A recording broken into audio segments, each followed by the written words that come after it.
Doug Gottlieb played here. They had an 80 or 81 game win streak that was broken by Florida Atlantic. Team that came in here and played 5 guards. Don't ask me how I remember that. I'm assuming because he tweeted you.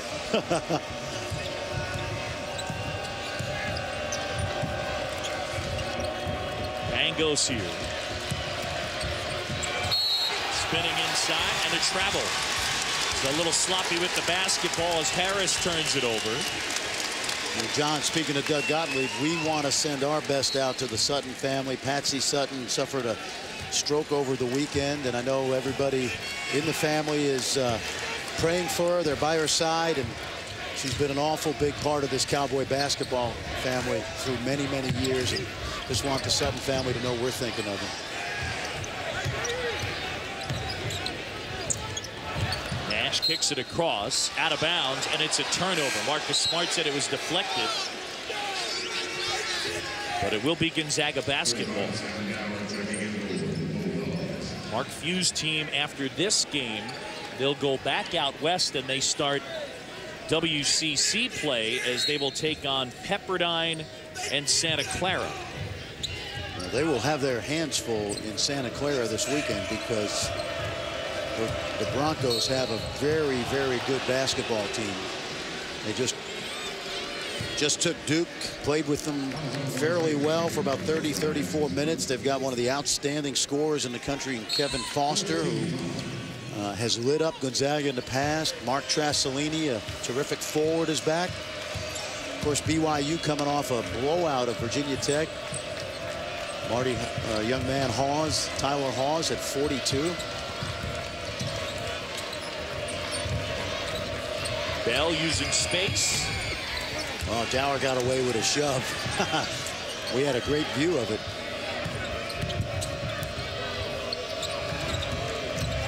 Mangos on Forte. You see Harris not making the 3 this year like he has in the past. Well, he's only made 3 on the season. But speaking of threes, there's Pangos again. Forte was relatively close, but sometimes it takes a while. You play college basketball for the first time, and you're going to go up against some guys that are going to surprise you. Pangos one of those guys with the quick release. Forte wasn't ready for it. Jurek setting the screen. Brown hanging and hitting. What an athlete. One thing about Gonzaga, you can drive the ball on him. Take a look at Brown. Gets deep, hangs, and we got a ball game.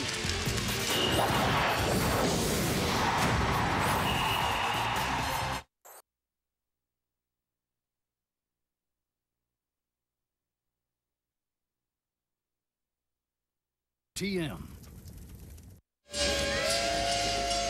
Back here in Stillwater, a couple of top 25 teams going at it. Number 10 Gonzaga leading by 5. More college hoops comes your way on Wednesday, 7 Eastern, ESPN 2. Number 1 team in the country, Duke, will take on Davidson in Charlotte. Good matchup. You can also check it out on Watch ESPN. All right, so how about our little year in review for the Blue Devils? Remember that great game? February 8th, Austin Rivers, the buzzer beater at North Carolina. Eventually, the Blue Devils upset by Lehigh and C.J. McCollum. And, well, they have knocked off some big-time teams, and that's why they're number 1 now. No, they've got a very solid core of 6 or 7 guys. Mason Plumlee playing like a Player of the Year candidate. I've been really impressed with Rashid Suleiman, the freshman from Houston. Seth Curry's making shots. Ryan Kelly. It's a good combination of some experience and some youth.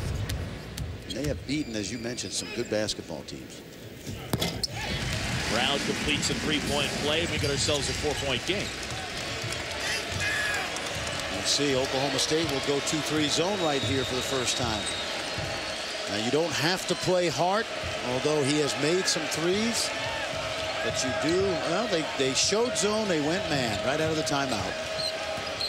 Gonzaga does not shoot the 3 as much as we've seen maybe 3-4 years ago, but it in large part has to do with the size that they have. A lot of strength up front. Shot clock under 10. Pangos slipped briefly. And then that one off the window, it'll go. You know, we talked to Kevin Pangos before the game. You remember he had that heavy ball, John? We said, what do you do with it? Dribble it? He goes, I use it to work on my floaters.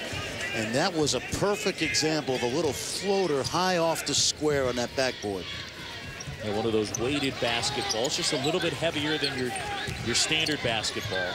He said it helps him to finish. He's a gym rat. He is the ultimate gym rat. It basically looked like he'd stolen it as the money ball from a three-point shooting contest. Nash aggressive to the rim, couldn't finish. It ends up with Pangos.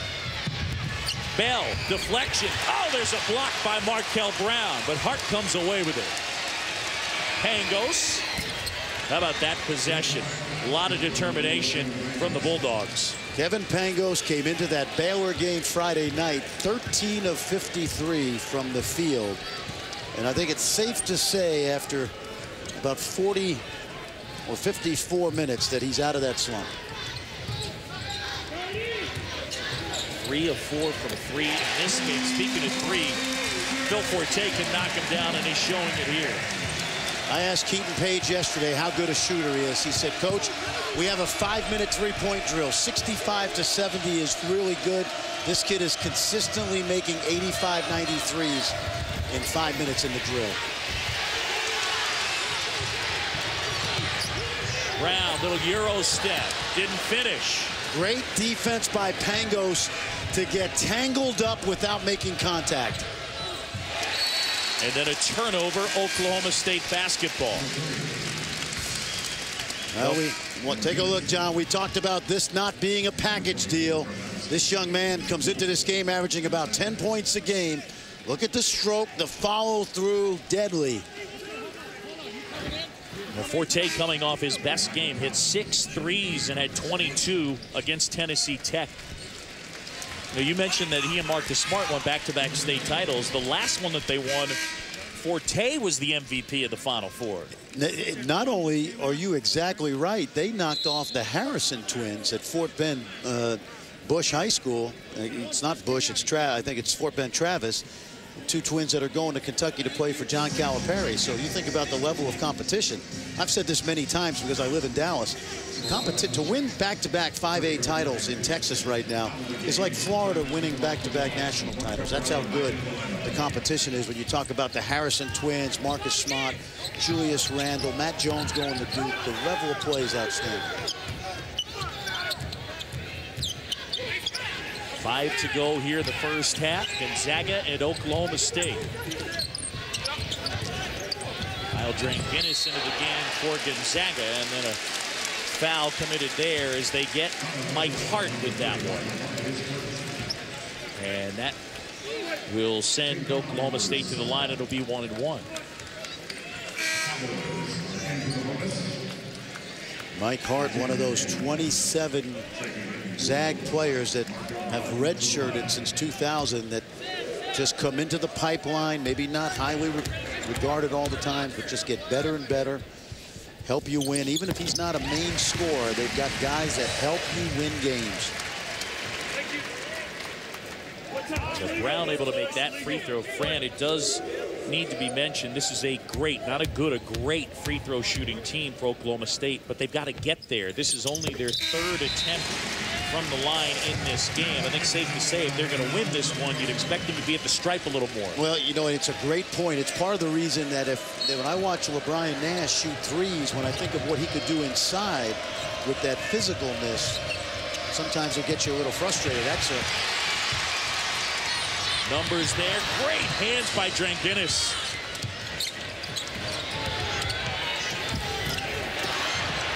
Gardner couldn't get that to flip it up and in. You know what you love about Dranginis is he knew that Smart was thinking pass all the way. That was a big possession right there. They've got a team on the floor they feel they can press right now.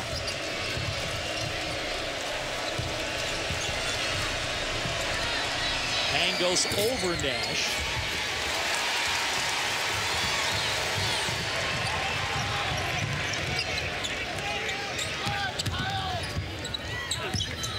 Smart into the lane. High arcing shot will go. little bit of freshman telepathy right there. Forte got deep. Smart snuck behind the defense. A 2-point game. Karnowski from Pangos. I'll tell you, this kid has great hands. He moves well, moves his feet well. He has suffered only from playing behind Olynyk, Harris, and Dower at times.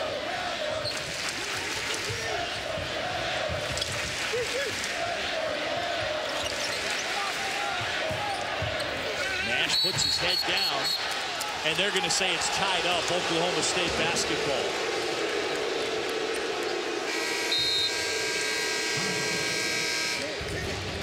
Well, we've talked about the two freshmen. They've known each other since 3rd grade.